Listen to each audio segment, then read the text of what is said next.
The new goods and service tax slabs implemented nationwide on September 22nd are expected to benefit traders as well as lower and middle income groups. Chief Minister Dr. Manik Saha, accompanied by Minister Tinku Roy and other officials, visited the Maharajganj Bazaar on Wednesday to interact with traders and customers about the new tax structure.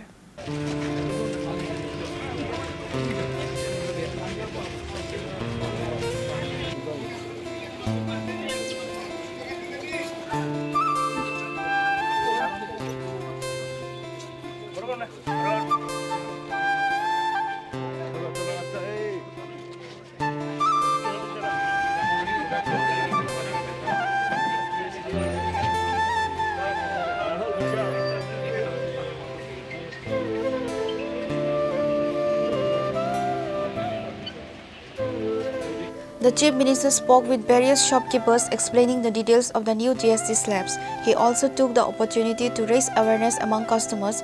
In an interview, Chief Minister Dr. Saha stated that the new GST slabs were announced by the Union Finance Minister at a directive of the Prime Minister. He expressed his pleasure with the positive reception of the new slabs, noting that everyone seems happy with the change. Dr. Saha chose to visit Maharajganj Bazaar, the largest market in Tripura, to speak directly with the business community. He highlighted that GST was introduced to unify various taxes into a single system.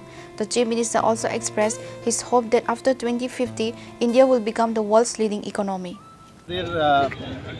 যেভাবে direction এসছে যে GST যে কমানো হয়েছে, বিশেষ করে দুটো slab যেহেতু মাননীয় প্রধানমন্ত্রীজির নির্দেশে আমাদের ইউনিয়ন ফিনান্স মিনিস্টার সীতারামনজি যখন এটা ঘোষণা করেছে এবং সেটা কিন্তু 22 তারিখ থেকে গত 22 তারিখ থেকে এটা এফেক্ট দিয়েছিল এবং সেই উপলক্ষে সারা ত্রিপুরার মধ্যে সবচেয়ে বড় যে মার্কেট সেটা হচ্ছে মহারাজগঞ্জ বাজার। সেখানে আজকে আমি এসেছি, এসে মাননীয় প্রধানমন্ত্রীজি যেই কাজটা করলো সেটার বিষয়ে কি প্রতিক্রিয়া, এক তো যারা বিজনেসম্যান আছে, ট্রেডার আছেন, আবার পাশাপাশি যারা কিনছেন তাদের সাথে কথা বলার জন্য এসেছি এবং দেখলাম একটা খুশির মহল যে এত দাম কমে যাওয়াতে সবাই খুশি এবং মাননীয় প্রধানমন্ত্রীজিকে ধন্যবাদ দিচ্ছেন।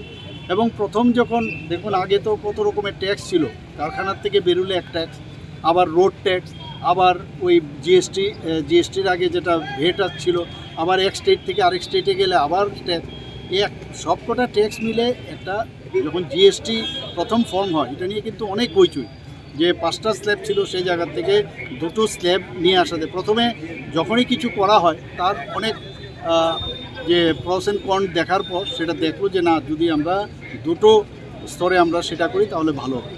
দেখুন যখন এই জিএসটি ইনডাইরেক্ট ট্যাক্স যেটাকে বলে, সেই ইনডাইরেক্ট ট্যাক্স বা ট্যাক্সের রিফর্ম যখন মাননীয় প্রধানমন্ত্রীজি শুরু করলেন তখন কিন্তু যারা বিরোধীরা নানা রকম কথা বলেছে, দেশের সর্বনাশ হবে, দেশের অর্থনৈতিক অবস্থা খুবই বাজে হবে, কিন্তু শেষ পর্যন্ত আমরা কি দেখলাম যে ভারতবর্ষের যে অর্থনৈতিক দিক দিয়ে সারা পৃথিবীর মধ্যে 11তম স্থানে ছিল সেটা 4th পজিশনে চলে এসেছে। এখন আগামী দিন মাননীয় প্রধানমন্ত্রী যে বিকশিত ভারত যেটা 2047-এ রেখেছেন, তাতে করে আমরা দেখছি যে উনি যে টার্গেট দিয়েছেন যে 30+ ট্রিলিয়ন মার্কিন ডলার যে টার্গেট দিয়েছে, যা দেখা যাচ্ছে তাও পার হয়ে যেতে পারে এবং এমনও হতে পারে 2050 বা তারপরে যে সারা পৃথিবীর মধ্যে ভারত সর্বশ্রেষ্ঠ হবে অর্থনৈতিক দিকে। এবং মাননীয় প্রধানমন্ত্রীজির এই যে দৃষ্টিকোণ এবং সমস্ত মানুষ আজকে জিএসটি নিয়ে সবাই খুশি, সবাই উনাকে বারবার ধন্যবাদ দিচ্ছে। The main points of the interaction were centered on the reduction of 2 GST slabs, which is expected to be advantageous for both traders and customers. Reported by Pranav from Agatla, Chinikhara.